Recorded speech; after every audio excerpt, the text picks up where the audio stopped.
जिनके बच्चों का तो फ्यूचर तय है कि खानदानी राज है, हम भी मंत्री मुख्यमंत्री रहे, हमारे बच्चे भी मुख्यमंत्री रहेंगे, उनको लोगों के बच्चों की, दूसरों के बच्चों की क्या परवाह। अब जो लेटर उमर साहब के पास 2 तारीख को पहुंचती है और उमर साहब 4 दिन कहां थे, इसका जवाब उमर साहब कभी भी इन युवाओं को नहीं देंगे।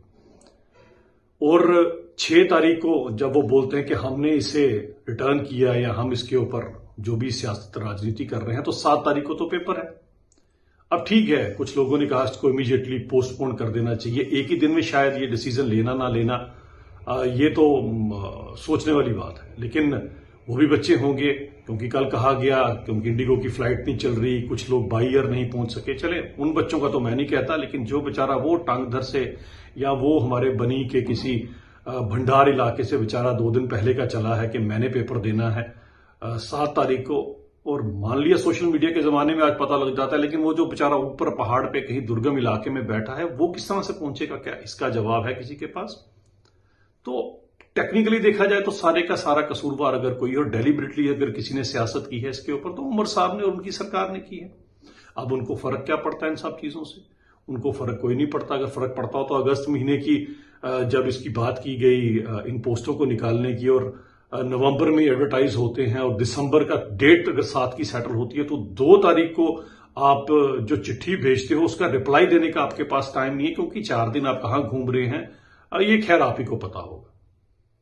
तो क्योंकि परसों जब इस चीज की बात हुई तो बड़े सारे एस्पिरेंट्स ने मुझे फोन किया, क्योंकि काफी हैं जो इन चीजों से जुड़े हैं मेरे साथ, और बड़े दुखी थे बेचारे। उसमें एक बेचारा तो रोता रोता मुझे कॉल कर रहा था और मुझे कह रहा था कि सर मेरा तो ये आखिरी चांस है, अब ये निकल गया हाथ से, अब तो मैं जिंदगी में कभी भी अपनी ये वाली जो एक कोशिश है वो नहीं कर पाऊंगा, पूरी नहीं कर पाऊंगा। तो इतना दुखी होने के बाद मेरे मन में बात आई और मैंने उस समय अचानक से कि देखें, एक युवा जब ओवरेज हो गया, वो दूसरा जो युवा जो ओवरेज होने वाला उससे वो क्या कह रहा है?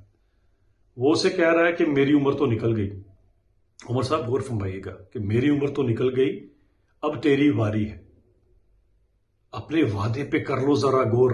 वो आपने 1 लाख नौकरियों के वादे किए थे ना, तो अपने वादे पे कर लो जरा गौर। सुना है तुम्हें भूलने की अजब बीमारी है।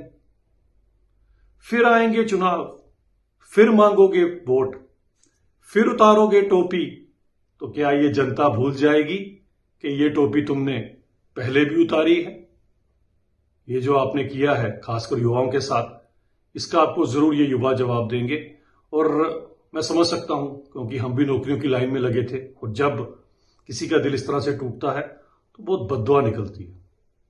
इसीलिए थोड़े सीरियस हो जाए।